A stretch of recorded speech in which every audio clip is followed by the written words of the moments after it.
we like people leaving with smiles on their face. We sell happiness in a bottle. It's a lot of fun to be able to educate and bring people to have an experience that, they just can't have really anywhere else. And that's the cool part about Copper and Kings.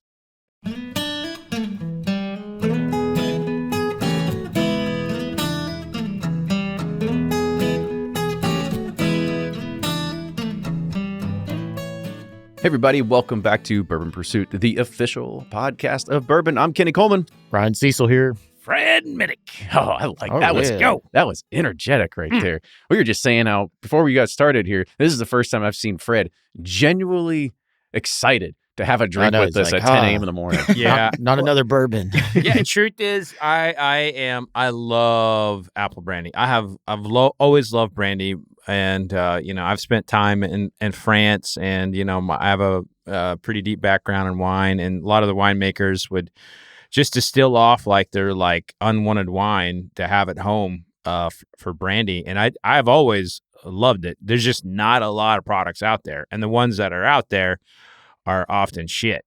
And so I've had this brandy from the very early days. So, and you couldn't find it for a time because they got new ownership. Basically just was like, hey, you know what? There's a good thing here. Let's just not even do anything with it. Let's just fuck it up. And so now when I saw that bottle and I was like, 6-year apple brandy, put it in my mouth. Let's go. Put it in my mouth. That's the best way to start this episode. I don't even think we need a better sound clip than that one right there. But I agree, Fred. I love brandy, cognac, Armagnacs. The American brandy is the only. I guess it's not American, but it's Christian Brothers considered American. But that's been my only exposure, and it sucks. So but Copper and Kings, obviously being here in Louisville, we've been exposed to them. They're really close to us.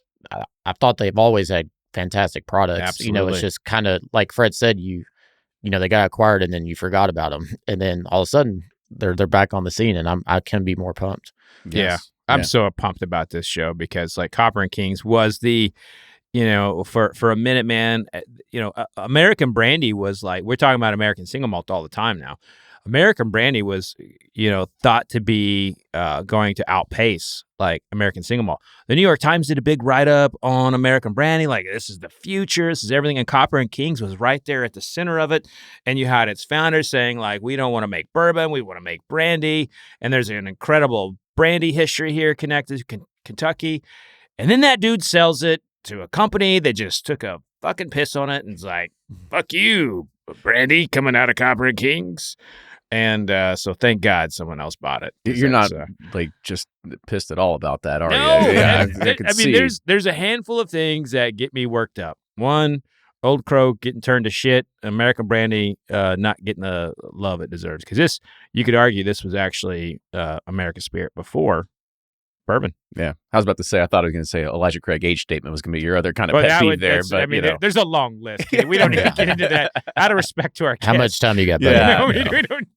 I have issues. So let's go ahead. Let's introduce our guest today. Today on this show, we have Rob Bourdon. He is the new owner over at Copper and Kings Distillery. So Rob, welcome to the show. Thanks for having me, guys. Yeah, man. So we always kind of start this with kind of learning more about your background. And, me and you, we've actually known each other for, we've got to be coming up on 6 years now, 5 to 6 years. And that's because we ran into each other when you were working at this other, the place that likes to not be known down in Columbia, Tennessee, over at Tennessee Distilling Group. You were one of the key people and critical to their operations. So kind of talk about how you got into the booze business in general, and then what led you down to Copper and Kings. Sure.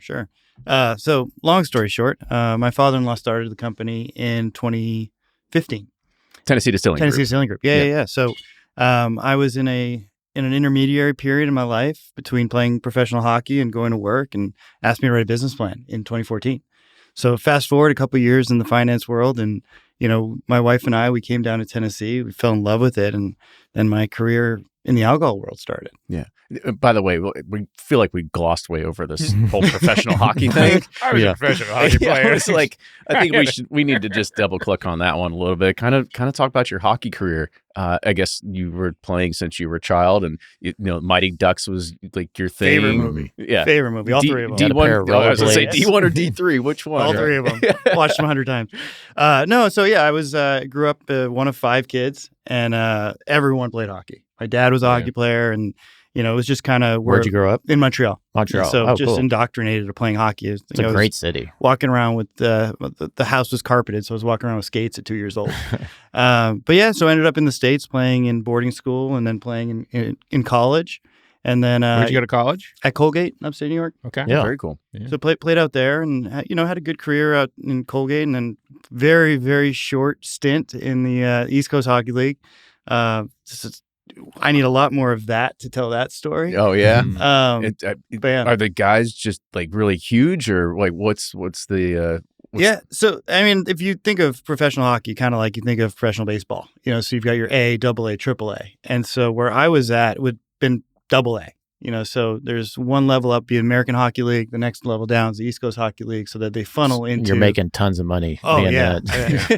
But it's funny, man. You go back, and I had this conversation the other day. I think my first check, I made like $300 a week. Oh boy!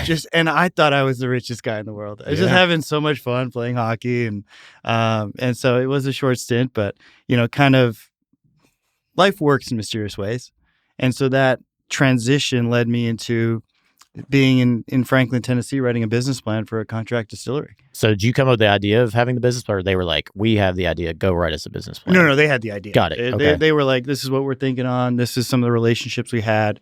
A lot of it tied back to, Mark's background and what he was doing. And then so they were like, hey, let's see if this on paper makes any sense. So spent some time in Tennessee, wrote that. And then I was like, well, I was on my merry way. I had a job I had to go do. By the way, do you have all your teeth? Are they real? All my teeth are real. Oh, okay. All right. Well, that was gonna be my next thing. I was like, I didn't know if he was gonna like pop out like one of those retainers, and all of a sudden he's gonna set them down. And he's I was wondering if you got any good fights. No, I was way too small for that. Yeah. The only fight I ever got into was in practice, and one of my best friends, and he was a fighter in the British Columbian Hockey League before he went to Colgate. And he hit me, and I was angry. And I took my helmet off. Went at him. My coach, I just hear him from the sideline yelling at my buddy. He's like, "Do not do it." I was just swinging away, and he was like, "Just stop it." It's like, okay. That's funny. It's just like when you're a dad and you hold your kid away, and you just like basically just do a straight arm, and you kind of hold their helmet or hold their head back. Yeah. I went to I was on the ice for a Penguins Caps game. That was one of the most amazing, thrilling sporting events of my life. Yeah, live hockey games. It's incredible. Awesome. Yeah, I don't even know what's happening. I'm just like, yes.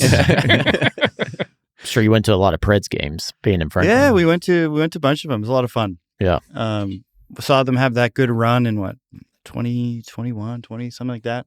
But yeah, no, it was a good chapter of my life, and honestly, I owe it everything. I mean, it brought me to school, it got me through all that, and then yeah. And then so at Colgate, were you a business major there, or what was your? I majored in econ. Okay, and so that kind of led you to the path of like, I can create a business plan for this. What did you see in like your dad's and them's idea? Like, okay, this is a viable business, in the contract distillation world, and especially being in Tennessee, that was unheard of because you only had Jack Daniels, Dickel, and then Chattanooga was really the one that pushed, to get legislation passed that there could be other distilleries. I think, was there another one I was, but anyways, that was kind of a time where there wasn't a lot of distilleries in Tennessee. Leaper's Fork, is that around there?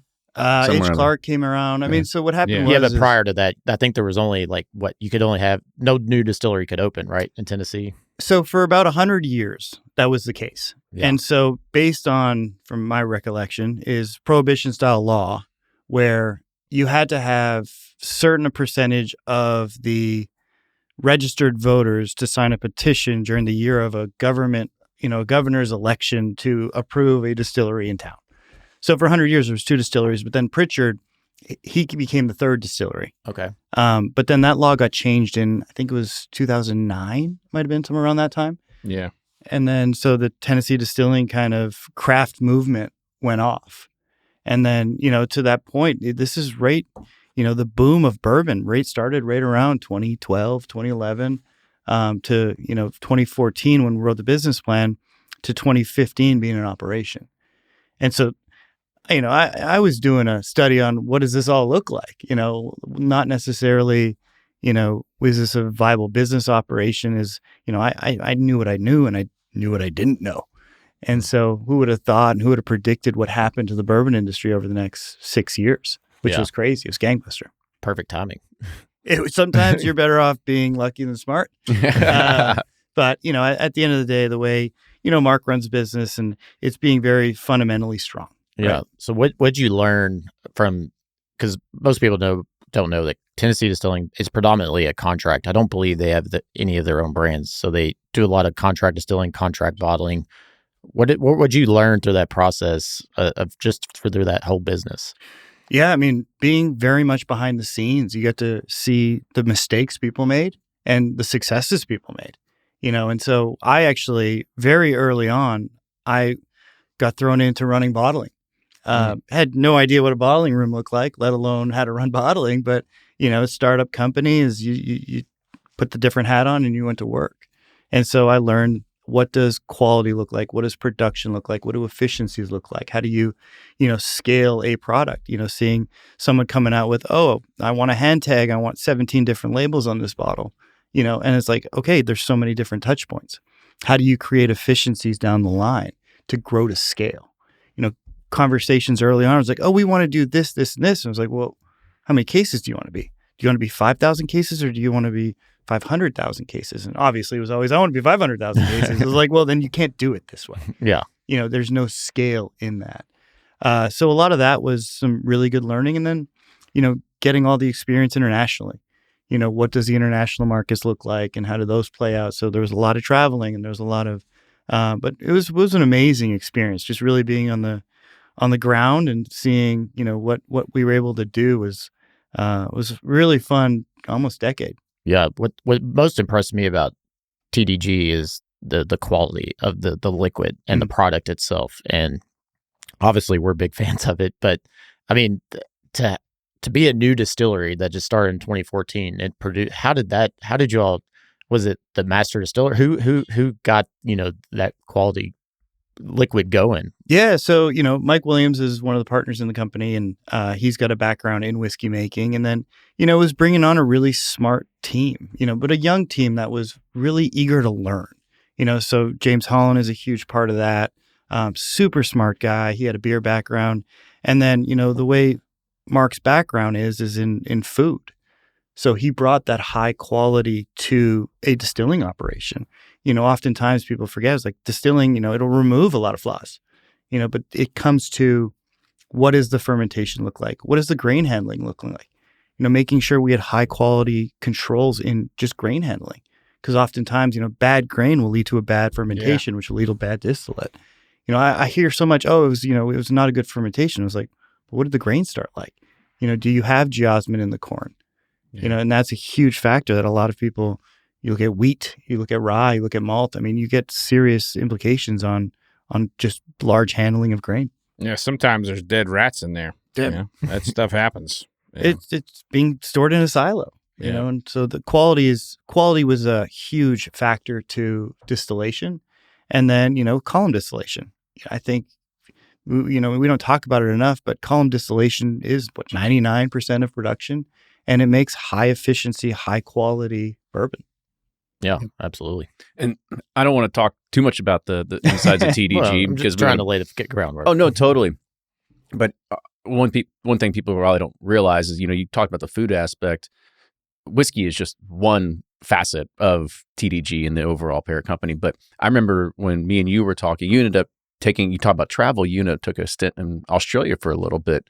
Kind of talk about your time there and sort of what you never lived there. We were bouncing back and forth. With large scale production that, we were trying to sell across the world.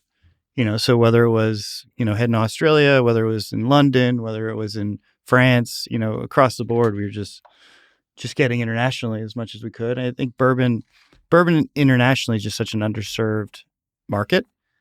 Jack does an amazing job. Got to give them a lot of credit, but what, 50 some odd % of all exports are Jack Daniels.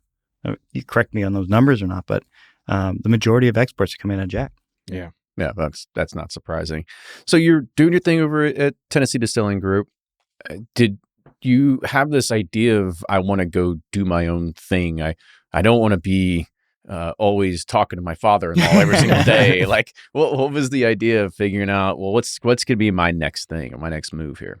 Yeah, so I think about what is it, a year and a half ago, 2 years ago, kind of had to, I've always had this entrepreneurial itch, and Mark knew that, and we just had a really good conversation one day, and I told him that I want to go look at doing my own thing. I've had such an amazing experience here at TDG, but I want to spread my wings, see what I can do by myself. And so started the process, and fortunately, Copper and Kings came up. And when I was originally looking at what I wanted to do was, how do we bring bourbon to, I wanted to be hyper local. I didn't necessarily want a Kentucky bourbon. I was like, oh, do I want a Denver bourbon? Do I want a, X, Y, and Z state bourbon where we can tackle a major city, build that out, and then start growing from there? But then Copper and Kings came up. Mm-hmm. And amazing conversation, and looking at it, I started watching, just everything, started reading everything, watching everything I could about Copper and Kings. The distillery blew my mind just from the day one. Yeah, seeing the infrastructure. Facility. Oh, it's beautiful. Best view to watch thunder over Louisville in the entire city. Like, you have so many great views there, man. When that place opened, it was so exciting. I remember covering it and talking to Joe, just being, and he had a whole like social initiative and bringing in young people to get engaged in distillation. He just had this whole like vision, and it just was great. It was great. And one of my favorite things is he would get like these like truck canisters, like that look like you see like on the back of a semi truck. Containers, right? Yeah. Containers. And he would turn them into like the gift shop. I'm like, this is so cool. It's just like everything they did there was cool. Oh, well, there's probably a story with that one here in a little bit, right? He's like, avoid the container conversation. That's a sore spot. Ooh, I want to know more. Well, actually, there's no more containers on site. Oh, okay. Yeah, there's a couple, but there's no gift shops in them. No, yeah, no gift they shop. probably were a hazard or something like that. Yeah. I'd imagine. I had to sleep in those in the military. So, okay. Yeah, I'm not too. As long as you get rusted, you get a tetanus shot afterwards. But after that, you'll be fine. Yeah. But to not divert too much, how did the idea of Copper Kings actually come up? Was it being shopped around? Were you just looking at the landscape going, well, this looks interesting? It was very hush-hush. Okay. Very hush-hush. And, it's a small industry. And so through the grapevine, was word of it. And so had a conversation, which led to another conversation, which led to meeting the corporate development people. And, going into the data, going into the industry, Copper and Kings, obviously bourbon in Kentucky, I was blown away by the brandy stats.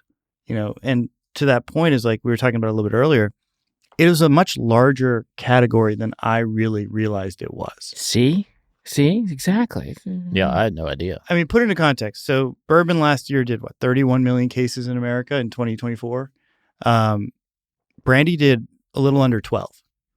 And so I would have assumed that. But then even more crazy, to your point on Christian Brothers or Paul Maison or E&J, they do about 7 million cases combined across. How much of that is in Wisconsin? It's a good bit. One of the interesting facts. So Wisconsin obviously drinks the most per capita. Korbel does a ton. Yeah, because one of the Brown-Forman people told me that Wisconsin is the only state that Korbel actually outsells Jack Daniels. It's like their number one product in that state, and that doesn't happen in any other market. Well, listen, pretty much there's any number of things that's Wisconsin is the number one state. They just they wake up drinking, they go to bed drinking, they have a 3 o'clock they brush their teeth with it. I mean, they drink a lot. But with brandy specifically, if you order an old fashioned there, they do it with brandy versus whiskey, and they will not have it any other way. And they have these things called supper clubs, where like they just like it's a really, you'll have 2 old fashions before you start eating. And then while they're eating, they have like 2 beers. And then when they're done, they'll have a 2 brandy. more old fashions. They'll have 2 more old fashions. You gotta spit a spotted cow in there at some point. Too. That's right. Some cheese curds. I love that you saw that with brandy, where you How surprised were you by seeing those numbers, and did Massively. that help pull you in? Yeah, massively surprised. And so when we started looking at the facility itself was, a big driver for us. And then, seeing the size of the category, when my wife and I were going into strategy and what we were thinking of doing with it, we were like, we got to double down on brandy. It's such a underrepresented market in America, and it's still selling 12 million cases. Yeah. You ask anyone, it's like, and people walk into the distillery every single day and they go, well, what is it? How do I drink it? And so it's those low-hanging fruit is like, it's a wine-based product. Beer makes whiskey, wine makes brandy. As you can imagine, for as long as we've been distilling beer, we've been distilling wine. Yeah.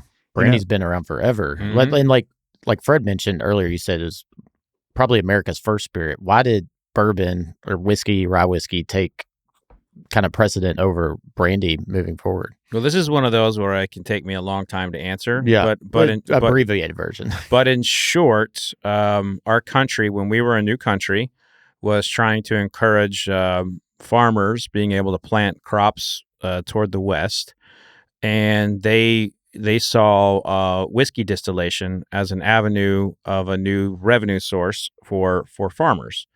And so they began to penalize they began to tariff rum. So they attacked rum first, and rum really became highly tariffed. So anything coming out of Jamaica or anything associated in the West Indies that had ties to the French or English, they tariffed it, including the molasses, which would hurt the New England rum distillers who were importing molasses from the West Indies. So as that started to happen, the price of rum skyrocketed and the cost of whiskey went down, and it became cheaper to make whiskey. So a lot of the brandy distillers were essentially on the East Coast, but as things moved west, the whiskey culture became acclimated, and there was a good amount of brandy production here already, but it's just easier to grow corn than it is apples and grapes, and even though Kentucky was considered to be, Kentucky and Ohio both argue who had the first commercial vintner. Kentucky did actually help the French solve the phylloxera problem in the 1800s. So there was incredible ties to grapes here in Kentucky. But by that time in the mid 1800s, all the money was tied to corn and rye on the East Coast. That makes sense. Well, I think we talk about this a lot. I mean, and actually it's on the back of our label now. It's brandy was the original American spirit. Yep. Because I think even before America was America, in the absolutely. 1600s, when settlers were coming in, they knew brandy techniques. They knew how to take corn. They knew how to take grapes or apples and make brandy with it. And I think one of the things that, which we talk about in particular, in addition to what Fred said, is the Depression had a huge push on bourbon, and or bourbon started to become much more prevalent because it was a lot cheaper to make. Yep. Where brandy, in the 1800s, early 1900s, it was consumed by the elite class. And so when the Depression happened, they weren't importing, even though it was native to America, they weren't importing very much. They were still importing a good bit of it. And so that import became very expensive. Yep. And so we went into the Depression with bourbon. We went into the war and rations to soldiers, and everyone came back. And so brandy over the last 100 years just kind of faded away. And there's also the fact that a lot of, specifically to apples, because apples were the core base of American brandies, more so than grapes. The species or the breeds of apples have changed. We basically have 5 now, but back in the day, there's 75 different, apple, strains, and they've just been wiped out. You got Granny. We got the Granny Reds or whatever they're called now. I'm all about the Honeycrisp. The Galas. Honeycrisp. Honeycrisp is where it's at for me, man. Yeah. What are the best apples to produce brandy from? Because just yellow dink corn is the best. Is there a particular variety of apples that makes best brandy, or? Yeah, there are, and there are specific apples for apple production. You still got your cider apples, you got your heritage apples, And we source our apples out of Michigan, and the exact variety. It's probably a production question more than anything. I'm not sure. There we go. That's okay. If you don't know, you don't just know. say we'll get back to you on that. We'll get back to you on We'll that. get back to you on Well, that. it doesn't matter, I guess. So it sounds like it doesn't matter. It does matter. I mean, just like what I can speak of on the Because there's different grapes. grapes for different. Yeah. So we especially for like wines, a bitter, drier apple. Yeah. Right. Just like grapes, when you're eating them off a vine before they become wine, they are very dry, very bitter. So that's when you get into the apple production. And so, I mean, what the other conversation is like Johnny Appleseed. Yeah. And everyone loves the children's book character, but he was one of the largest producers of alcohol in the country. 95% of his orchards were. Left that out. Yeah, I was about to say. My I was version. going to say the coloring book didn't have that in mind. That's for sure. So one of the other things that Copper and Kings became kind of prolific with was absinthe. Did you, when you came into like looking at the books and thinking about the future of Copper and Kings, where did you assess absinthe at? Yeah. So first and foremost, I wanted to, on the strategy side, simplify the offering in the portfolio. Mm-hmm. At the end of the day, we're telling a brandy story. So we are, and bourbon and brandy, are part of that conversation. So we age our brandy and bourbon barrels. We finish our bourbon and brandy barrels. And so we wanted to simplify the core, the legacy, what we call our legacy products, which is our 6-year-old grape brandy, 6-year-old bottle and bond apple brandy, and then our 5 to 17-year-old blend. So the next thing was, okay, now that we've got that, we're launching 16 distillery exclusives. And those are, a 9-year-old hazmat or a 18-year-old bourbon that we have in inventory. And so on the absinthe side, it's definitely a stage 3, if you will. Mm. So that's absinthe, it's curacao, it's some of the liqueurs. But we want to make sure that we're staying very true to the brandy narrative and the brandy conversation, and not getting overly distracted on the craft side. Because to that point earlier, what I've seen happen more often than not is having a portfolio of 600 brands, 600 SKUs, so you just get lost. And I've looked at the list. I've looked at some of the stuff they did. They fell into the craft game, and by the way, the absinthe's amazing. It's absolutely amazing. But, we are a brandy company. You have to have focus. Yeah. Yeah. Build that up first before you start. I think the greatest story of that is Corsair. When Corsair was like, I want to say 2010, they came out with triple malt. Everybody wanted triple malt. Like that for a time was the hottest SKU, that you could think of for a craft distiller. And they're like, you know what? We'll still make it, but hey, how about our hickory smoke or our cherry smoke? And by the time that they got back into like really focusing on triple malt, it was too late. They lost their moment. But Corsair had an opportunity to be like the like malted kind of like king, and they just didn't. They wanted to keep doing other stuff. Yeah. No, I don't think they lost focus. I just think they like doing experiments, and it was Derek is a very sharp distiller. Was one of the early people to like adopt like using firing techniques on grains and stuff here in America and create like new flavors. And I think that his story is so important from a flavor perspective on how like to do malting in the United States. But from a business perspective, the consumer doesn't care. They want what they want, right? Yep. They don't give a crap about what you're trying to do to advance the category. They want what they want. And triple malt was like a hit in that time.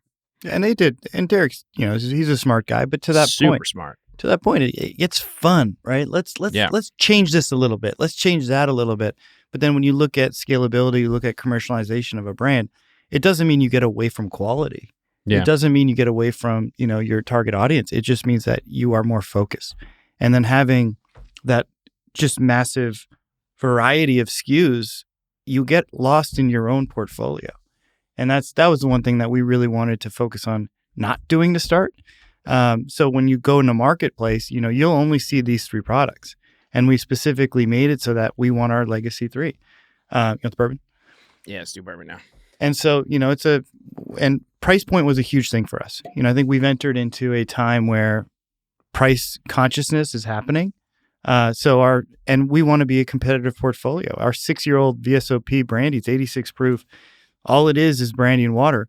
No chill filtering, nothing like that. We want to keep the integrity there. I mean, we're selling it for, the SRP of $19.99. Wow. You'll it's see it. Freaking fantastic. Like, I love the apple brandy, and Kenny poured me this, and I was like, I'm not really that excited. Then I tried it, and I was like, damn, it's pretty good. See, I'm the opposite. I like the apple brandy as my winner. I love the apple brandy, but this was had much more flavor than I was expecting. The guys know. I mean, I'm a huge grape guy. The grape brandy is my favorite. Their VSOP. What's VSOP stand for? Very special old product. Okay. It carries the weight of a straight 4+ year old product in Europe. Unfortunately, in America, it doesn't. But it's the branding. It's the branding of the cognac world. Correct. And like, look, cognac. People who know cognac are like VS, VSOP, XO, and that's the model. It's basically straight bottle to bond. Yeah. I was just kind of curious because I've seen it before. I just needed the XO would be 10-year. I need the professional to school me on. Now, do you do any dosage or anything like that with the brandies? We'll slow. Are we talking about bringing the proof down?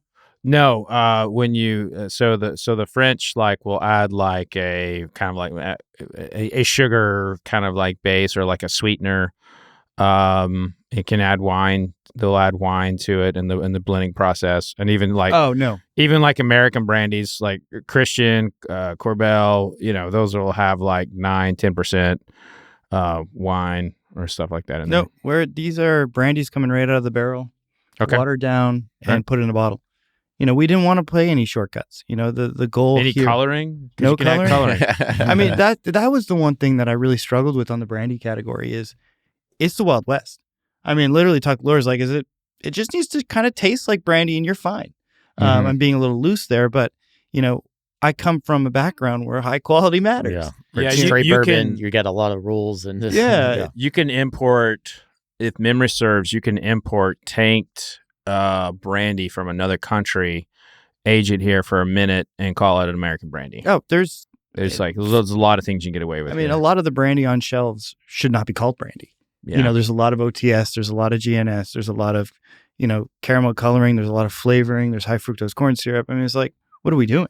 This isn't a category. And so when people come in, I mean, it happens every day. It's like, oh, I don't drink brandy, it's too sweet. It's like, no, that's not true. You just haven't had good brandy. You haven't had good brandy. You haven't had high quality brandy.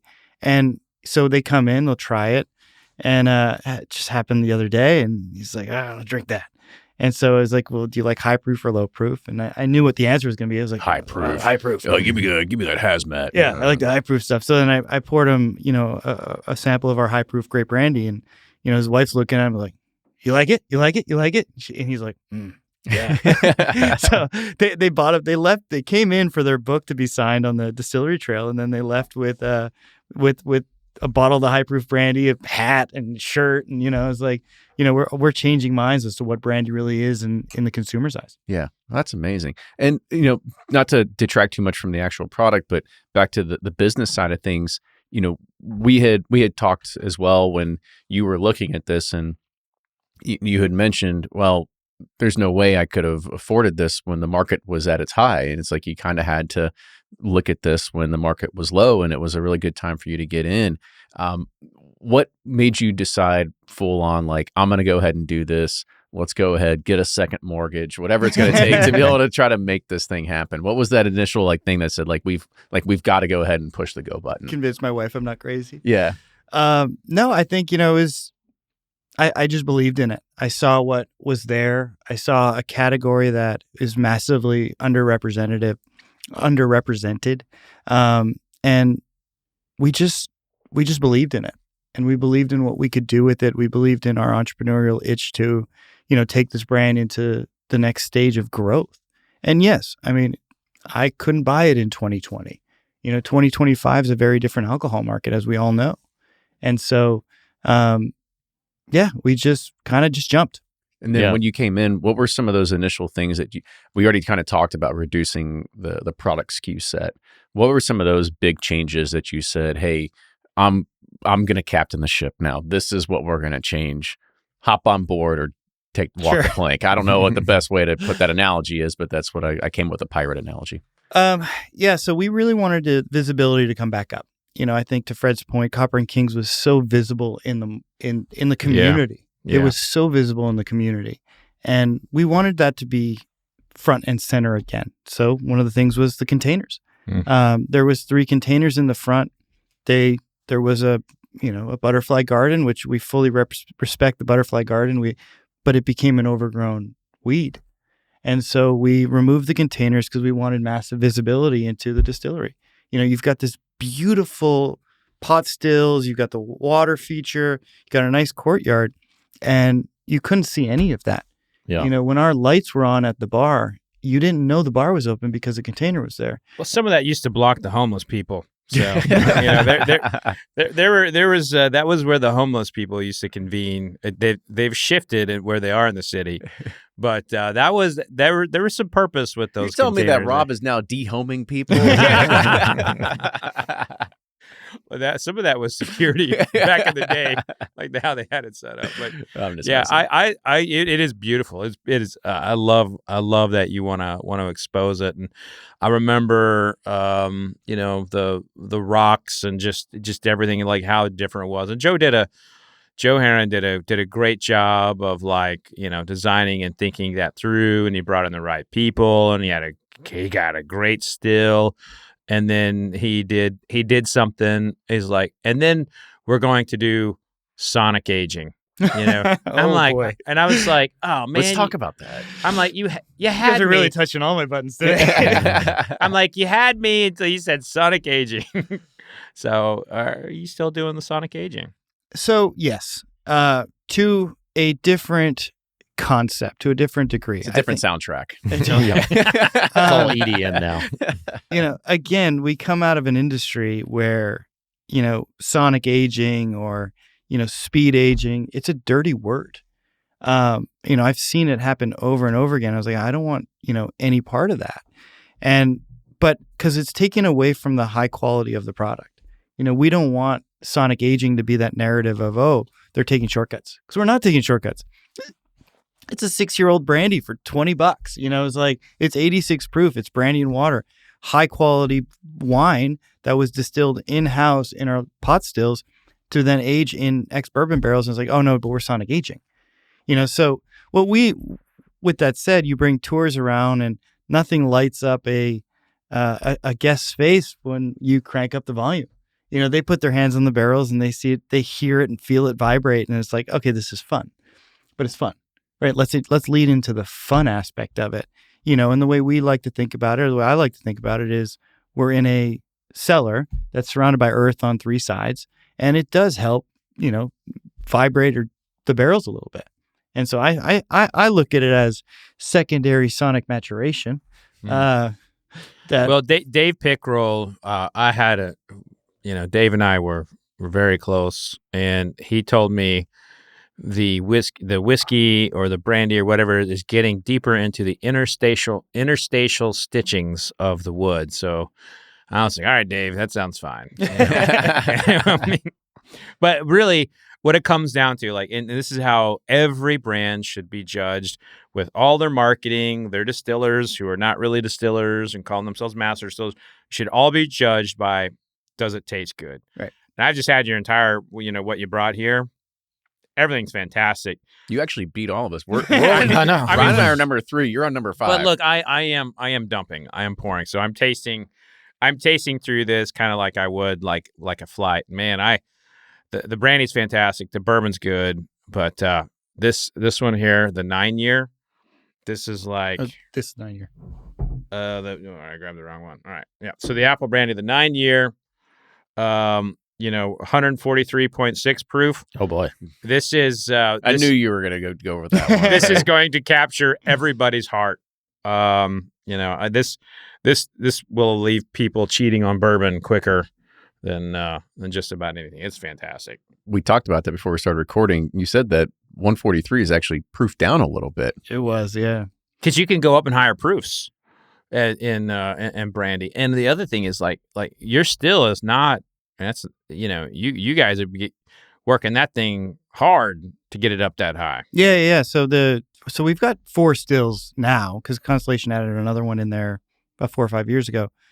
But yeah, no, But 9 years ago, to get that proof point, like Alan Bishop, whoever was the distiller then, would have had to add some special cranking going on. Yeah, to get you're that almost thing up getting that to high. a third distillation. So that's one of the things, you talk about the absinthe or the gin or this or that, which everyone always talks about, is like, but I wanted to see, what does a third distillation do? So I had Andrew run us a third distillation. We went from, 135-ish to right about 170. Oh, wow. Wow. And so, but I think to your point on this 9-year-old, they probably got it to about 145 to 155 when it went into the barrel. And then, it makes pretty amazing spirit. That's fantastic. Yeah, I mean, that's like for all the bourbon heads out there, just trust me on this. It's you want to get this, and there's not anything associated with this show whatsoever for me to say that, but it's fantastic. And thank you. Yeah, appreciate it. And we don't get a lot of apple brandy in these parts, so no, we don't. No, that's good anyway. It's funny you say Alan Bishop. His French lick. I've had his French lick apple brandy, and it was fantastic. So I didn't know that he was at. Oh Copper yeah, and yeah. Kings. He was at Copper and Kings. Butted heads immensely with Joe, and Joe was Alan to me is the greatest distiller in this country who can just distill. Like if we're in this room and we're trapped in this room with the things we have, I fully believe that He'll make a still out of it. He could make a still out of something in here and make us something. We do have a metal sign behind us. So that's you true. could fabricate something. He could get it going. He's just that good with that sort of thing. Yeah. One of the things I am curious about, like Constellation has basically just, I don't understand them from a business perspective because they owned Barton and they exited Barton in 2009, I believe. And then they start jumping back into whiskey when they acquired High West. And they just have this whole thing of like, we're into American whiskey. We're out of American whiskey. We're into American whiskey. They just feel like this like spouse that loves you one minute and hates you the next and wants to get divorced all the time. So what were they like to negotiate with? Honestly, it was very cordial. I had a couple different contacts over there, and my main contact, I mean, honestly, is just really upfront, straightforward guy. And team has been great to work with, and to get the deal done. And I had no quarrels or complaints. But they wanted out. Like they just divested almost along with this, they divested in several others very quickly. Yeah, they got rid of Svedka, came out, and then their wine portfolio. And so they had a bunch of divestitures happen around the same time. And I had no but with that, they made some awesome improvements to the space. Like like you kind of reaped a little bit of the rewards of them taking over because of the kitchens and the extra still and all this other kind of stuff. The conference rooms and the office space, like that's one of the coolest office. Like I remember we walked in there and we walked through the van. I was like, God, our place sucks. We can't take them to our place. Our place is a dump compared to this. Do they still have the? I think his the photographer's name was Jim Marshall. They still have the Jim Marshall originals of like. They're in the hall in the stairwells. You right? You still have those? Yeah. We still have a good bit of them. I mean, those themselves are worth a lot. Those are like there were really some nice things photos. that they spent. They clearly spent money on making sure the facility was up to par. Joe did a really good job rebuilding the facility. Mm. You walk in and you see there was not a lot of shortcuts in the building. So the team did a really good job on that front. The coolest thing I think when we went and visited with you is you gave us a glimpse of they have you store the barrels in the basement and seeing just the variety of things that you have. And you talked about you're going to have like a bunch of 16 different distillery offerings, and we got to taste through a lot of different variety. I mean, that was one of the more exciting and lightning times I've had in a while, just because you're tasting everything from a peach brandy and forgive me, I'm probably getting them wrong, but like peach brandy and Zinfandel or Muscatel or whatever. They just had all these crazy experiments going. And so you have this like portfolio how excited were you when you got the inventory list, like to see what they actually had? Yeah, very excited. And actually, how accurate was the inventory list? So what actually was in inventory? We'll figure that one out as we keep going. No, but that was honestly some of the real fun that we started to have, right? So we got the main core SKUs figured out. We've got our brandy, our apple, and then our bourbon. And so the bourbon, we wanted to take the standard bourbon that they had now, which is 111 proof, brought it down to 93, and we're like, let's be approachable at $30. But then the next stage is the fun part. And that's where the distillery gets to have a lot of fun. It's looking at the distillery exclusives or looking at the list and getting with the guys who have been there forever. And I was like, hey, pull me 20 samples. And so we pulled 20 samples and we were like, so we came to 4 flights of 4 different experiences. So the first one was, grape brandy exclusively aged in different barrels. So there's a 10-year-old brandy aged in new oak, ex-bourbon, cognac barrels, or rye barrels. And you see what the wood does to that brandy is phenomenal. The ex-cognac barrel is just so fun. Not to mention it's just, brandy cognac, and it's like just seeing what it would do in 10 years is super awesome. And then it was like, okay, what do the varietals taste like?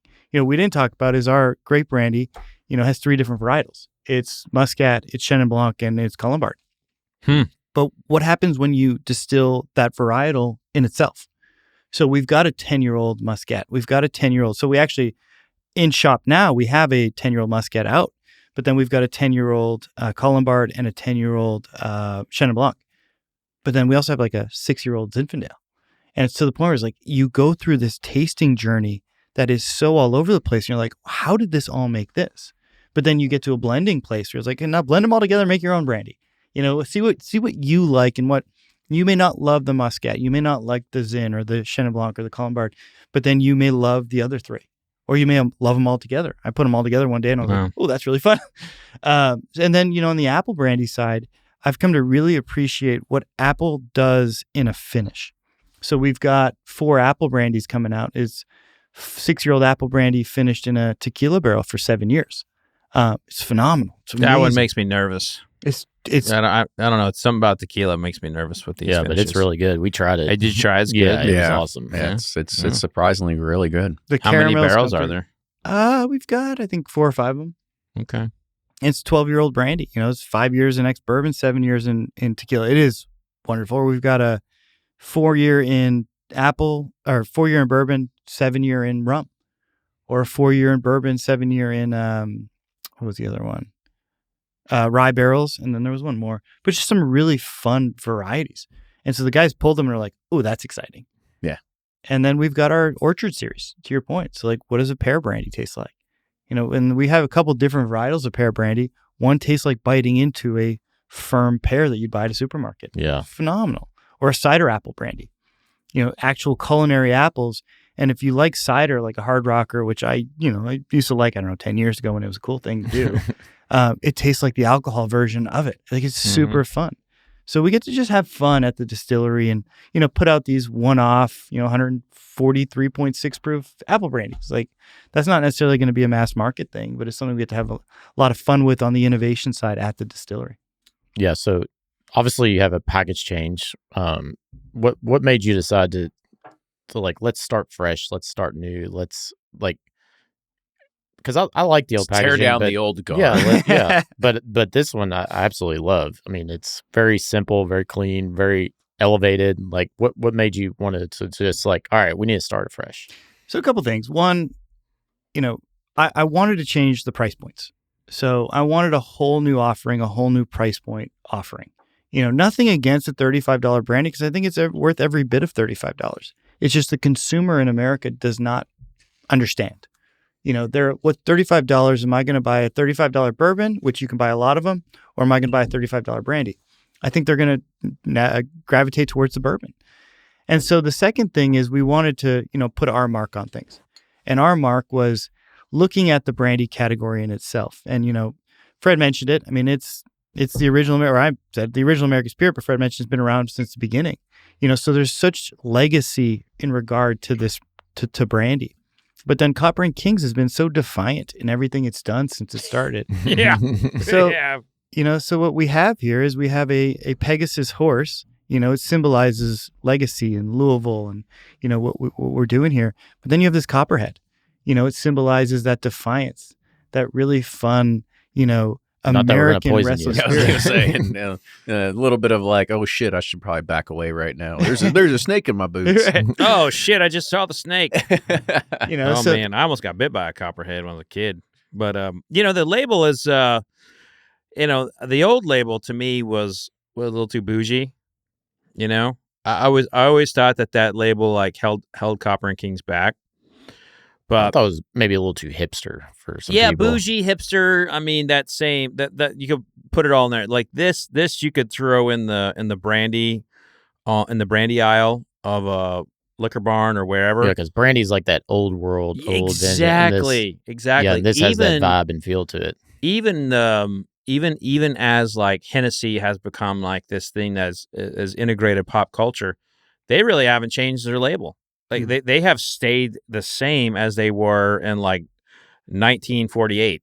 So I think that brandy requires a much different Ample label. brandy 9 years, freaking. It's incredible. That's what I just had it too, and my eyes just like, lit up. It does not taste 143 proof. I mean, I'm just saying, like, if I own this brand, I would buy every available billboard near liquor stores in Wisconsin that I could.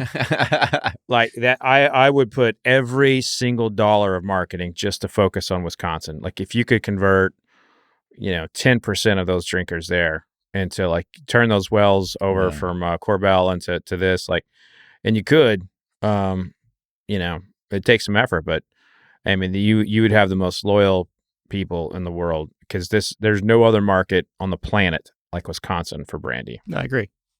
And that was also the thing on the price point, right?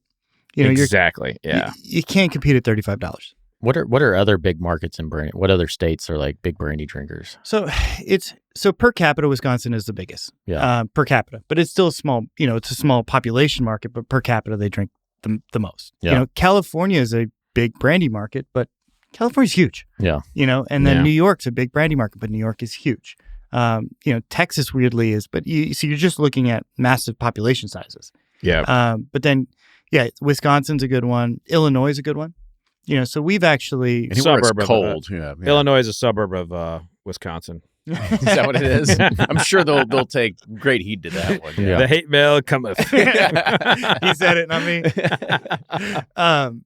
So we've actually, when we repositioned the product, we wanted to reposition the states we were in as well. So we were across 40 some odd states, which with a brand this size, it just didn't make sense for us. We want to get back to 40 some odd states, but we got to grow with it. So we've narrowed it down to 5, which is Wisconsin, Illinois, Kentucky, obviously in our backyard, Florida.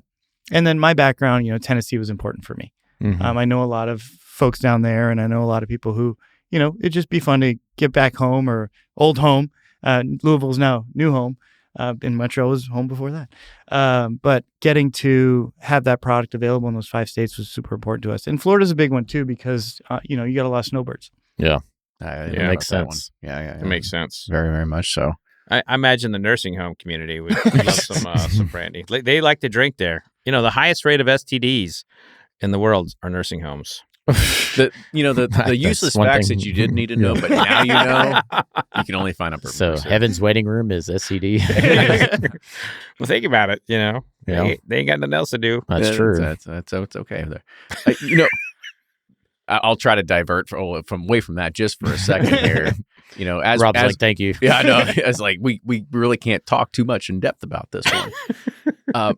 But I think the one thing that I really love about not only just the category and about what you're doing, and we have talked about it, is, what you're trying to build is you're not trying to compete against, the bottom shelf. It's very hard to be able to do that. And it happens here in the bourbon world too. It's like, we're not going to go and displace Elijah Craig in the back bar, right, or Four Roses Yellow Label, or Green River for $4 for a liter, or whatever they're selling at this, crazy deal that they're doing. But you've got to make consumers understand that there is something better, and you're going to pay for it more if you see the other price tag. And it is an eventual learning thing.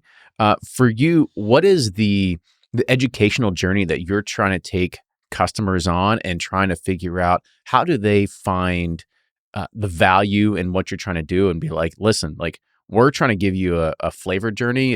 And by the way, as I've been trying these, it's like, I think every bourbon listener on the show should have at least one of these bottles in their portfolio. Oh, absolutely. Just to have a change up for every once in a while, right? And I think that's so fun. That's the fun part about it. But, how are you going through the educational process? Yeah, so you're talking my language, because I think we like to hit on four things.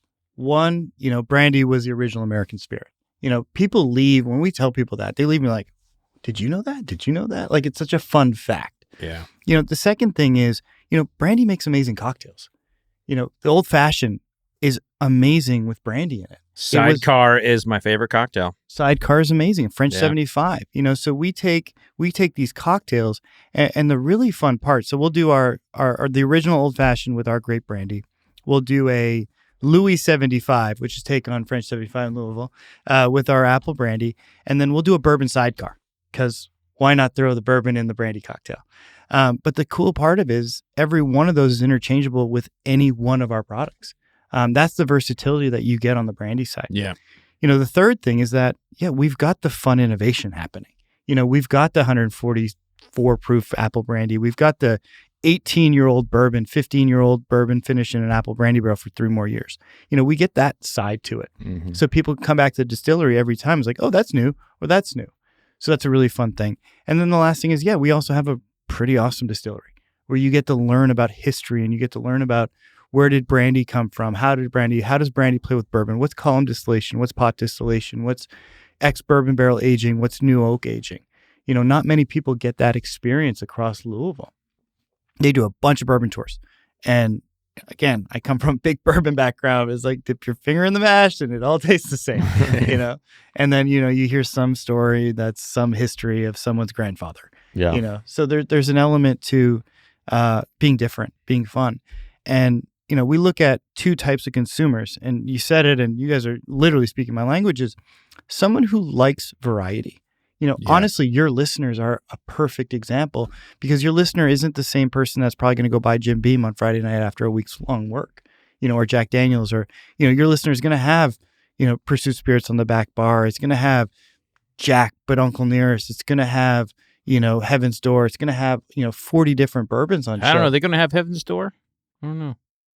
Well, I tell you what, those $3,000 bottles of Heaven's Door were pretty spectacular. Well, they're not going to have that. No, I'm just saying. Those are we got the very tiny samples. But what's as tasting through these, like, obviously they're different and change it up, but there's some backbones that, as a whiskey drinker, there's some similarities. Mm-hmm. So it's like you're deviating, but you're not like way over here, like with mezcal or gin or this or that. There's like flavors that a whiskey drinker that's accustomed to. A lot of crossover. A lot of crossover flavors, but more interesting flavors, I Sure. guess. And so I think it's like a good deviation from a bourbon drink. That's why I love Armagnacs and cognacs. It's because like there's similarities, but it's different. Sure. And so it has that like structure that I'm used to, but offers some variability, which is fun about brandy. The fun thing that I like is, so bourbon's bourbon, right? You put bourbon in a cocktail, any cocktail, someone gives it to you, be like, okay, it's bourbon. Like you taste bourbon as soon as it comes out of, in any cocktail. The brandy, especially the grape brandy, it's so versatile. You put it in an old fashioned, it plays so well with other spirits. One of my favorite cocktails is a Negroni. I love a Negroni. A little gin man, huh? Love gin. I love martinis. I love Negronis. I actually make my Negronis with our grape brandy. It's amazing. Like somehow it shouldn't work, but really works. Mm-hmm. And Instead then of a Boulevardier is like an Avenue or something. Exactly. So Boulevardier, but Negroni. I'm going to try that. It's a turnabout. I'm not a big Boulevardier fan, because I think the bourbon just beats up the Campari and the vermouth. And bourbon is America, man. So we talk about the original American spirit being brandy, but the American spirit being bourbon. Mm-hmm. And there's no, going around it. But America and bourbon is 1-on-1. It wants to punch you in the face everywhere. I mean, rum wants to have a seat at the conversation here too for that battle. But I will say that I don't think bourbon lends itself well to cocktails. It just doesn't. There's a handful of cocktails it works in. With brandy, you can make freaking everything, and you can get so much flavor out of it. with bourbon, man, it just overtakes so much. Or you have to have something that could potentially overtake it. That's why bourbon and vermouth are so great together, like in a Manhattan. Because I was about to say, I was like, oh, don't ruin my Manhattan. I was like, That's his love language. that is my. it is nice. thing. It is vermouth is like literally one of the only things that can stand up to bourbon, right? And I just think, bourbon's meant to be sipped, and brandy's great for cocktails in so many different ways. Meant to be sipped as well. But I think you have a hit on your hand. I'm so glad you saved it. This brand, because it was something that was personal to me, because they came out of the gate so strong. I loved them. They told a great story. Very important to our community, city. So important to our community. And another thing is that one of the things that Joe Herron did was he celebrated people who were spirits writers. And like he would do things about people who had passed away.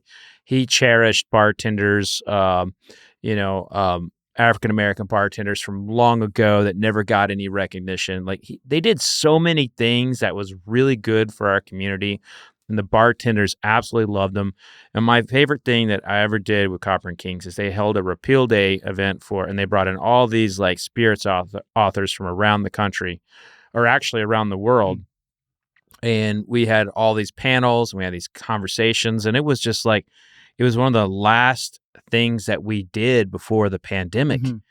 And so that happened December 5th, like 2019. And then, like the pandemic happens and the whole world goes to shit. And I was like, and while I was in the pandemic, I was like, that's going to be the last time I get to see all my friends, like in one room. And things changed, obviously, but that was a special moment. Yeah. And Copper and Kings brought that, not a big distillery, not anyone else, but they were forward thinking because they care about the people in the trade. And that's something that Copper and Kings, that under Joe Herron, under Constellation, it was a whole different situation. But under Joe and the independent thinking, it was a celebration of people who are in the trade. And that's what Copper and Kings has always meant to me. So I guess I tell you that story because I hope you get back to that. I hope you get back to like celebrating bartenders and bartenders of long ago, and authors who may not even cover your world, but tell the story of spirits. Yeah, no, it's funny. So Ari Sussman, I think you guys all know. Ari is great. Ari's awesome. So Ari sent me the article of that event. Oh wow, 3 weeks ago or something like that. Oh wow, and like I had no idea about it. Yeah. And I looked into it and I was like, oh, this is amazing. It's like, okay, how do I get with Carmichael's and how do we do this again? How do we get back to that community engagement? My wife and I, we sat down a couple days ago, actually, and we laid out, okay, what are some of the main events we want to do in Q1, Q2, Q3, Q4?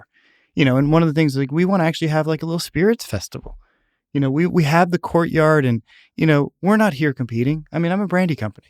We are 100%. You're one of one in the city. Exactly. Yeah. That's the amazing thing. So it's letting the cat out of the bag, but it's like, I wanted to come to you guys and be like, hey, come to the distillery, throw a pop-up, don't cost anything. Let's bring people to have, a taste of what Louisville has to offer.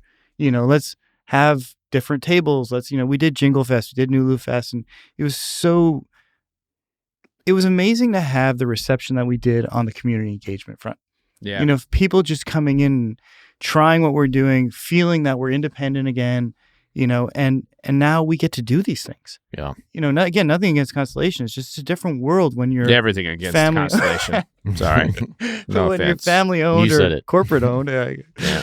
No comment.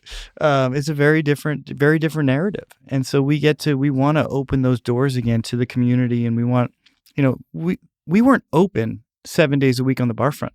It was 12 to 5 Wednesday through Saturday or Wednesday through Sunday. It was like, now we're open 7 days a week, 11 to 6 most days and 11 to 10 Friday and Saturday, because we want to back to being that place that people come and just enjoy time and just be at the distillery, and opening our hands to and our arms to whatever, to other distilleries to do collaborations. And because Copper and Kings was built on a lot of that too. Yeah. Yep. So I get to send emails or text messages to, people of my history, my past, and be like, hey, let's do something fun together. Like, let's put out a collaboration. Let's put out or let's go on a podcast and let's just talk about, how rising tide in this type of industry right now, because we're not fighting on any any grounds. Yeah. I just want the brandy shelf. That's all I want. That's right. Yeah. But I know when we visited you, that's what I left with. I was like, I'm so excited because we talked about, excuse me, doing collabs and blends and this and that. And like, this is exciting for me, especially as a blender, like working with your great products, our great products. And I'm so excited. And if you are like, if you're a whiskey drinker and you're like, oh, I love light whiskey at high proof, blah, blah, blah. This bottle right here, this apple brandy in aged 9 years in ex-bourbon barrels will blow away any light whiskey at this point. I mean, this thing is special. I want to add some water to it later on and see how it holds up with water and see what it is like at like 100 Gosh, proof. that's so good. It's because 9 years for an apple brandy is like really good, but that flavor was so intense. Yeah, it's awesome. Yeah. No, it truly was. And Rob, I do want to say thank you again for coming on the show today. This was so much fun. Like I said, as soon as we came out of the gate, I have not seen Fred light up. He hasn't been this energetic in an interview. I was like, quite some time. We could line up the entire antique collection in front of him. Yeah, He'd be like, bored. He'd be like, okay. he wouldn't care. But this was a completely True story. Different like mode and vibe of everybody around here. And I think it's because of what you've been able to do and take a brand that is so near and dear to our hearts here in the city of Louisville, but be able to take it and build something with it. And I will also go on record of saying, like, if you're coming to Louisville, yes, come to Pursuit Spirits, come to all the places around here, but you've got to add Copper and Kings as one of your stops. One of the best rooftops. It is. It's a rooftop. It is, especially, oh my gosh, during those spring days. Oh, it's so nice to just be able to hang out there, grab a cocktail and hang out and everything like that too. But if you're a local, you are walking straight to the Lynn Family Stadium for all the soccer games. So it is literally on the path. You can go up, have a cocktail, and then leave, and then go straight to the game. So it's a perfect opportunity. But Rob, thank you so much for coming on. Oh, thank you guys. Yeah, it's been man, cheers. It's been amazing to have you as a friend over these past few years and see your journey and be able to figure out exactly like how you're building and what you're doing inside of Copper and Kings. And I can't wait to see what the future is going to hold for you and the brand and everything else in between. Yeah. But before we sign off though, tell people how they can go and find you, how they can read about Copper and Kings, how they can book tours, all that jazz. Sure. Yeah. Online. We've got an active Instagram page, so that's there, but online, our website, which will be new, or it will be new. But It'll be new by the time we have the series. I guarantee it. Direct consumers all online. Everything it should be wrapped up in a nice bow right there. Or just come in the distillery at any point. We love walk-ins. We do tastings, and if you're lucky enough, or if I'm around, I'll probably end up pouring more than I'm allowed to. But yeah, don't say that. Yeah, listen, the ABC listens to this show, and you do not want them coming. It depends on the day that he's there, right? So yeah, that's right. You got to because cocktails are paid for. Yeah, see, there you go. Yeah, you pay for a tour. The tastings are free. Up to what, 2.5 ounces? You would have to read the code of the fine ABC of Kentucky. Yeah, we'll worry about that one later. We are very compliant. We take compliance very seriously. There you go. There you go. We all do. It is. We are in a fun industry. We are in a fun business, and we like people leaving with smiles on their face. We sell happiness in a bottle. It's a lot of fun to be able to educate and bring people to have an experience that they just can't have really anywhere else, and that's the cool part about Copper and Kings. All right. Well, Rob, the knuckle puck over here. Love it. D3. Yeah, D2. I know. That was D2. Is that D2? Yeah, it was D2. The international games. Oh man, those are good times. But well, goalie equipment takes the stuff off. The damn Swedish. I was about to say, I was like, or no, Iceland. It was Iceland. Yeah, Iceland. If you need a guy on your team that is like all about trivia when it comes to Mighty Ducks, Rob is going to be the guy that you want on your team. I love that. I know that. I bought rollerblades just because of that movie. D2. It was the best. But Rob, thank you so much for coming on. Make sure you go and check out Copper and Kings, and especially if you see a bottle on your shelf at one of the 5 states that he's now going to be working with, or you have the last chance in the 42 states that's still sitting on the shelf. That's it. that's online, it. direct to consumer. Or online, direct to consumer. But thank you so much, Rob, for coming on. Again, go see him. If you do like what you hear and you want to support the show, you can do that in a multitude of different ways. The best way is you can be like, hey, I found out about this. I got a friend that loves brandy in Wisconsin. He should probably find out about this, or she. Go ahead, send it to them. Have them listen to it. That's the best possible way. And then you can go ahead and write a review either in Spotify or put a comment there in the YouTube section. But with that, cheers, y'all. Thank you so much, and we'll see you next time. Toodles.